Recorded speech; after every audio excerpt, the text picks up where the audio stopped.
So we are finishing up Frederick Douglass's speech.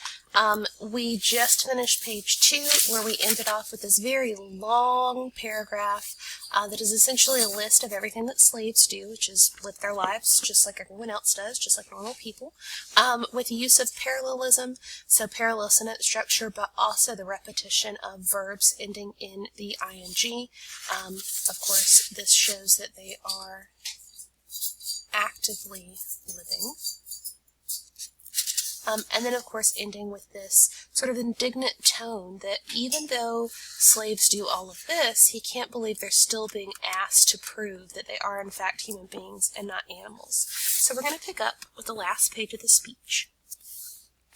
You'll notice that Douglass goes back to using rhetorical questions really heavily in this last page.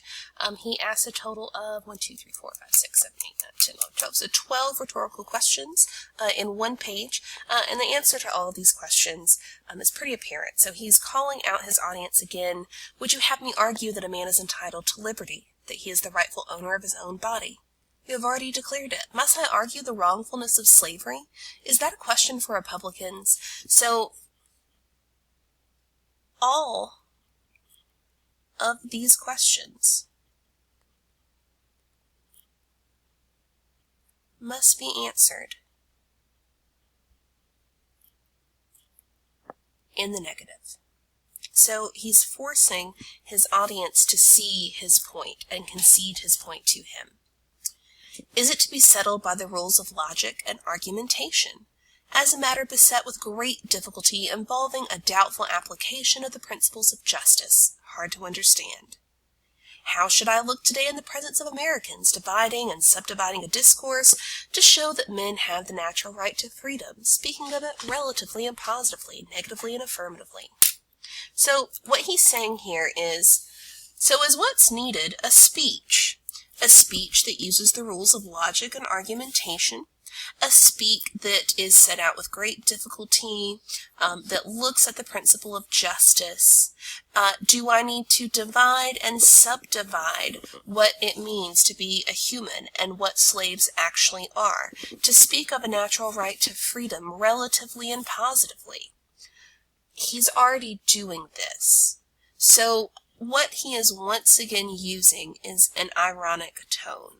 He's asking, is this what it's going to take to settle the issue of slaves and whether or not they're human beings? Because that's what I'm doing. That's what you've asked me to do here today. And this is ridiculous. He says to do so would be to make myself ridiculous and would insult your understanding.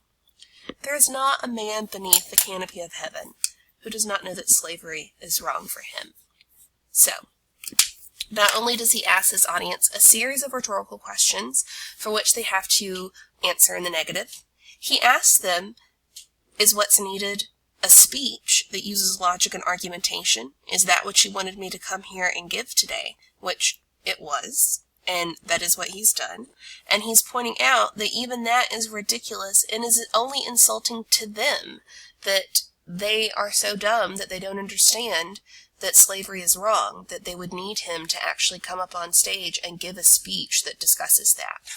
And then, of course, he appeals to ethos right here at the end, that there's not a man beneath the canopy of heaven who does not know that slavery is wrong for him.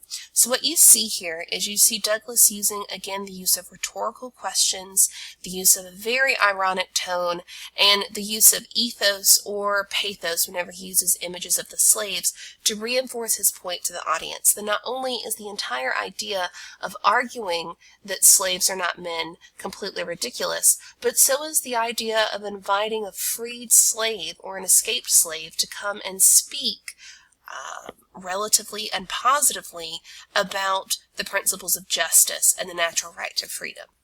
Now, if you notice in the rest of the speech, he really goes on to use a lot of imagery and a lot of parallelism. Douglass uses parallelism over and over again in the speech. Again, remember to create a rhythm so that the speech is easier for the audience to understand. Am I to argue that it is wrong to make men brutes, to rob them of their liberty, to work them without wages, to keep them ignorant of their relations to their fellow men, to beat them with sticks, to flay their flesh with a lash, to load their limbs, to hunt them with dogs, to sell them at auction, to sunder their families, to knock out their teeth, to burn their flesh, to starve them into obedience and submission to their masters.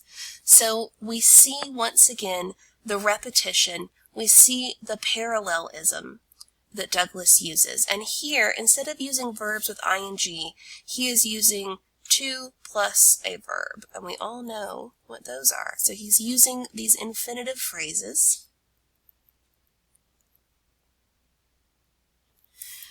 to point out what has happened to the slaves. And he's saying, am I to argue that all of this is wrong? That's ridiculous. Of course it's wrong. Of course it's wrong to rob people, to work them without wages, to beat them, to flay their flesh, to load their limbs, to hunt them with dogs, to sell them, to sunder their families, to knock out their teeth, to burn them, to starve them. So we also get an appeal to pathos. Must I argue that a system thus marked with blood and stained with pollution is wrong? No, I will not. So, this very short syntax puts a very clear and definite end to that series of rhetorical questions. He's been asking, am I really supposed to give this speech? Am I really supposed to discuss why slavery is bad? Am I really supposed to argue that slaves are actually human beings? And finally he answered those questions and he says, no, I'm not going to do that. I'm not even going to acknowledge those sort of questions with the response. We're not going to get into that because it's common sense. Everyone beneath the canopy of heaven knows that it is wrong to have slaves and to put human beings in slavery. So he says, I'm done with that. And he does this with a short syntax. So he asks the last rhetorical question. What then remains to be argued? Is it that slavery is not divine, that God did not establish it, that our doctors of divinity are mistaken? There's blasphemy in the thought. That which is inhuman cannot be divine. So he's saying, am I supposed to prove that God didn't want this? Well, he's appealing to ethos. He's saying, of course God didn't want this. It's inhuman. It's blasphemous to think that God would want us to keep slaves. It's in the Bible that it's wrong. So, once again appealing to the Bible to help prove his point. Finally, we end with lots of imagery and rhetorical questions. Once again, the title shows up at the end of the speech. At a time like this, scorching irony, not convincing argument is needed.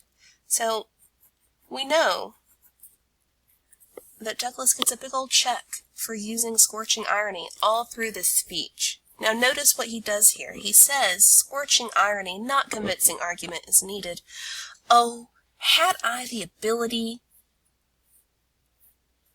Ironic, because he does have the ability. Obviously he has the ability.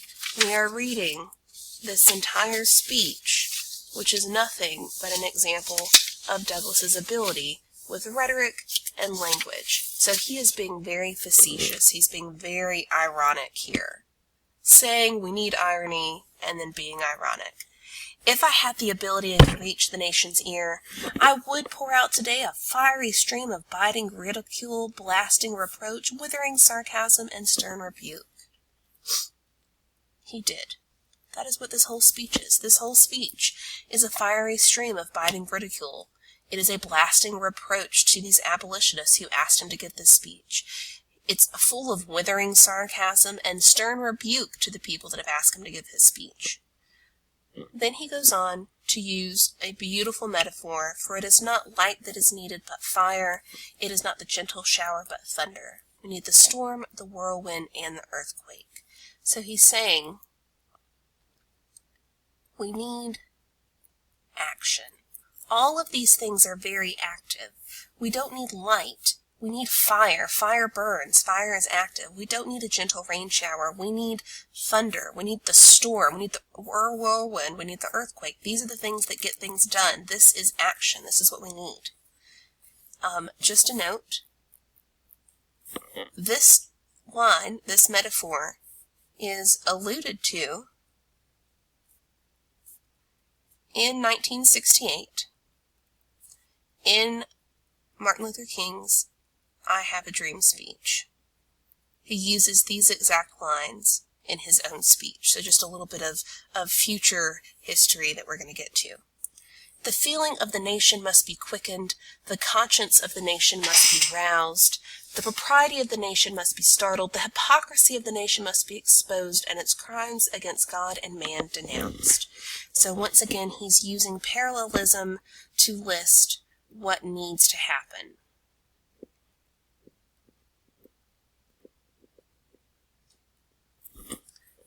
What to the American slave is your 4th of July? So this is the first question he asked. This is the title of the speech. This is the last question he asked. And all of this is the answer to that question. The answer through parallel sentence structure and through imagery. I answer today, a day that reveals to him, him being the slave, more than any other days of the year, the gross injustice and cruelty to which he is the constant victim. To him, your celebration is a sham. And now we go back to that diction that we saw at the very beginning of the speech. Your boasted liberty, an unholy license. Your national greatness, swelling vanity. Your sounds of rejoicing are empty and heartless. Your shouts of liberty and equality, hollow mockery. Your prayers and hymns, your sermons and thanksgivings, with all your religious parade and solemnity, are to him mere bombast, fraud, deception, impiety, and hypocrisy. So we have the you and him, you being the white abolitionists, him being the slaves, and you, the abolitionists, see everything as very positive. If you look at all the words that are used in association with the you and your, national greatness, liberty and equality, prayers and hymns, sermons and thanksgivings, religious parade and solemnity, celebration, rejoicing. If we look at the slave, everything is seen through negative connotation because the slave is being denied all of these things. Bombast, fraud, deception, impiety, and hypocrisy. That is what the slave sees the 4th of July as. The slave sees the 4th of July as a thin veil to cover up crimes which would disgrace a nation of savages. Though a thin veil, it is see-through. It is transparent.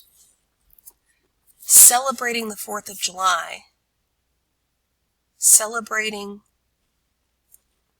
liberty to hide our own hypocrisy.